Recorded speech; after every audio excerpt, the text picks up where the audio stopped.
Yura. Thank you, Ira. Jaga kesehatan. Terima kasih.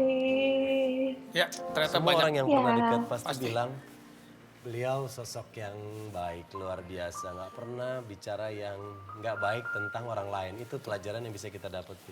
Dan Dari kita sosok sekarang Glenn Fredly. mau ngobrol lagi sama salah satu sahabatnya. Iya. Kalau Yura pernah bekerja sama dalam lagu, Lagu, duet ya. Yofi, Mas Yofi juga sama. Kalau ini salah satu sosok yang pernah berkolaborasi. Jadi sebenarnya Glenn Fredly itu pernah terlibat juga dalam beberapa film-film besar. Benar.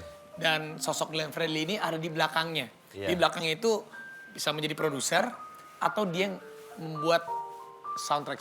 Benar, dan di film sebagai aktor dia pernah main di Tanda Tanya Iya. 2011. 2014 juga dia pernah main, kalau di produser di Filosofi Kopi ya. Betul, dan juga di Cahaya dari Timur. Dia Iya. pernah jadi cameo juga, Itu dia dia. memproduksi juga. Terus 2019 Glenn pernah main juga di Pretty Boys. Pretty Boys. Ya, dan sekarang kita akan terhubung dengan salah satu insan perfilman juga yang pernah bekerja sama dan menjadi salah satu sahabatnya Glenn Fredly. Halo, Mas Lukman Sardi. Halo Raffi, halo. Apa kabar Mas Halo Lukman? Mas. Baik. Ya, Mas Lukman, Mas Glenn juga kan beberapa kali pernah bekerja sama dengan beberapa film. Dan salah satunya juga sama Mas Lukman di film Recto Verso. Iya, Recto Recto Verso. Verso. Gimana menurut dan bagaimana kenang-kenangan Mas Lukman selama bekerja sama dan melihat sosok Glenn Fredly? Glenn itu menurut aku sangat respect. Ya, maksudnya apa yang dia buat tuh bukan bicara hanya tentang karya dia, tapi dia berpikir lebih jauh ke depan tentang kesejahteraan pekerja seni, tentang Indonesia Timur, dan sisi kemanusiaannya besar banget. Itu yang menjadi sangat beda dari seorang Glenn. Dan kalau dari pengalaman kerjasama, salah satunya memang di Malaikat juga tahu. Waktu itu main filmnya, nyanyiin soundtracknya, dan aku juga pas banget akhirnya jadi directornya buat video klipnya Malaikat juga tahu itu. Sebelumnya ada beberapa Glenn kan selalu gini, selalu dia nggak pernah mau sesuatu tuh hanya untuk dirinya. Jadi dia tuh selalu punya niat untuk ngajak yang lain.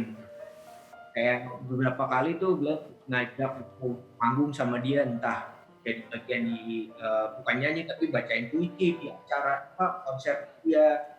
Akhir juga waktu di konser Tanda Matanya buat Mama Ute juga dia ajak aku untuk terlibat. Jadi luar biasa sih. Baik, Gitu. Mas Lukman, kalau awal perkenalan bersama Glenn Fredly waktu itu kapan, Mas? Wah, kalau perkenalannya mungkin dari 2010 ya awal benar kenal, tapi lupa di persisnya kapan. Tapi waktu di 2011 tuh aku ada acara gereja, terus pikiran Glenn mau ya ikut terlibat di acara gereja waktu itu. Dan luar biasanya begitu aku hubungin, dia langsung bersedia gitu, nggak pakai ngomong macem-macem gitu. Oke, I'm in mas, gitu. I'm in mas, dan jadilah acara itu dan luar biasa sih, maksudnya gimana dia juga secara pelayanan sosialnya juga tinggi banget gitu. Dia nggak mikirin tentang berapa, tapi nggak sekali benar-benar ya I'm doing it like pelayanan gitu terhadap gereja. Itu 2011 kalau nggak salah. Setelah itu kita bukan yang orang sering ketemu, tapi kalau ketemu tuh kalau ngobrolnya ngobrol yang seru dan connect selalu tentang film dan musik. Kita tuh selalu bicara tentang film dan musik yang jadi sebenarnya satu bagian. Film dan musik itu satu bagian, nggak bisa dipisah. Harusnya ini bisa jadi kok sesuatu yang besar dan kolaborasi yang menurut selalu bicara tentang itu, dan juga tentang mana ya supaya kesejahteraan orang-orang film, orang seni itu bisa naik gitu. Itu selalu ngobrolin soal itu, dan ya selain juga tentang kehidupan sih, dan dia selalu apa ya kayak punya kepedulian yang tinggi. Misalnya habis ketemu selalu WhatsApp, wah seneng tadi bisa ketemu, kita bisa ngobrol-ngobrol lagi kapan, selalu itu sih kayak gitu. Baik, kalau kita lihat tadi foto-foto Mas Lukman bersama teman-teman, juga di situ ada Glenn, banyak sekali. Kalau Glenn terhadap teman-teman gimana sih, Mas? Ya itu tadi aku bilang, dia tuh orang yang, apa ya, kalau aku bilang tuh is a very humble gitu. Dan dia tuh bisa masuk di kalangan manapun gitu. Dia, dan orang yang, sangat tepat untuk kita bisa merasa dekat gitu.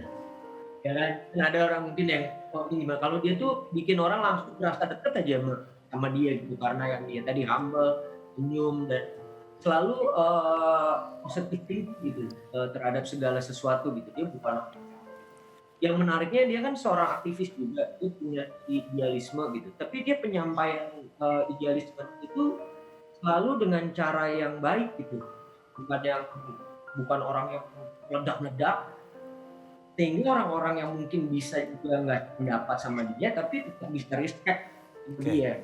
Nah, temen-temennya juga menghargai itu banget. Gimana kita bisa deket banget sama Glenn, karena dia juga kayak begitu gitu. Dia orang yang sangat sangat apa, begitu ketemu temennya tuh langsung, kayak sesuatu yang membahagiakan banget buat dia gitu. Nggak pernah kayak ada yang lagi aduh lagi ribet atau apa dan segala macam. Jadi kitanya juga langsung ngerasa fun, langsung nyaman. Itu yang terjadi selalu sama dia terhadap teman-temannya, dan selalu punya energi yang besar.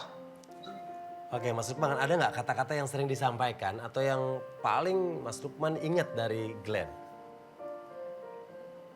Well, kalau Glenn itu kan ini ya selalu kayak, selalu ngomong tentang love gitu, tentang cinta gitu. Mungkin bukan kata-kata, tapi dia selalu memberikan respect yang terhadap aku juga gitu gitu. Dia nggak melihat nih kayak siapa, tapi dia selalu punya respect terhadap orang-orang yang dia temuin. Makanya dia selalu setiap konser kan selalu give some love gitu, give some love. Kan buat dia itu penting. Tapi yang paling aku ingat tuh dia selalu bicara tentang, ya itu tadi, bahwa selalu setiap habis ketemu dia nyempetin untuk WhatsApp untuk bilang, "Seneng tadi bisa ketemu," gitu. Itu luar biasa banget sih. Jadi kayak kayak yang dan jujur gitu, sincere gitu, bukan sesuatu yang kayak basa-basi atau apa, itu yang paling aku inget. Ya Oke. pasti kita kehilangan sosok Glenn Fredly, tapi karyanya semuanya akan tetap hidup di dalam hati kita. Benar sekali. Mas Lukman, terima kasih banyak. Betul Mas betul. Lukman. Jadi ada statement sedikit gini. Ya, Maksudnya, seorang Glenn Fredly itu kan dia selalu berusaha memberikan untuk membagikan orang lain dengan karya-karyanya atau apapun yang dia buat. Jadi ini momennya kita, seorang Glenn Fredly pasti tidak akan bahagia kalau misalnya, udahlah gue nggak suka, sedihin gitu. Jadi we need, atau kita harus celebrate karya-karya dia. Karena dia sudah memberikan sebuah karya luar biasa, baik dari seni musik maupun dari segi kemanusiaan. Nah, kita yang ditinggalin harus, terusin legasinya dan harus celebrate apa yang udah dia buat. Karena itu sebenarnya dia buat itu buat semua orang. Baik, terima kasih Mas Lukman sudah berbagi cerita dengan terima kita. kasih Mas. Salam buat keluarga Mas Lukman, sehat selalu. Sehat selalu Mas Thank you. Lukman. Iya, saya stay safe. Ya, Thank thank you, you Mas Mas. Lukman. Wow, emang semua sahabat-sahabatnya Glenn Fredly semuanya membicarakan hal yang baik. Karena Ya, orang yang baik itu kebaikannya akan selalu kita kenang. Kita nggak akan, semua kebaikannya pasti akan kita kenang. iya seperti Mas Lukman tadi juga terlibat langsung di dalam video Kolaborasi. klipnya, kolaborasi Glenn Fredly ya. Baik, berikutnya kita akan dengar lagi, Vi. Ini judul lagunya Cinta dan Rahasia. Lagunya Yura yang tadi dia sendiri nggak bisa menyanyikan ini pada momen sekarang karena masih sangat bersedih. Akan diwakilkan oleh Mahen dan Tiara, Cinta.